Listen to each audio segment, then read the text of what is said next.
Tunatoa kama hata tunaanza tunatupa ada tu, tunakuwa tunatupa ada. Mtoto kama uelewi ni mara 100 ukatuambia mapema.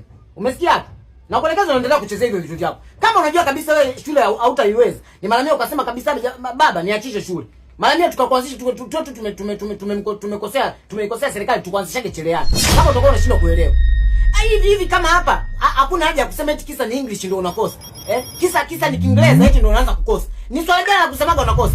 Amekwambia hivi, tena amekurahisishia huyu mwalimu wako, huyu madamu wako. Amekurahisishia. Yaani wewe unachotakiwa kujua hapa tu. Umeona hapa? Angalia hapa. Amekuandikia hapa, amekufuatishia, ameandika nini? Apple. A for apple. Aya, ukiacha apple utaweka neno gani lingine? Neno gani lingine la English hatu utakuwa unalitumia, utaliweka ukitumia herufi A? Au acha apple. Baba andazi. Kisatu. Hivi wewe andazi wenyewe alikwambia unatumia neno gani kwanza? Andazi unaweza ukaliweka kwenye unaweza ukalihusisha hata huko. Mwanzo sijui. Yeye alisemaje? Hem, namba simu kwanza hiyo. Yeye alisemaje? Kwani unachanganya na ili unachanganya maneno. Andazi upo sawa. Apple.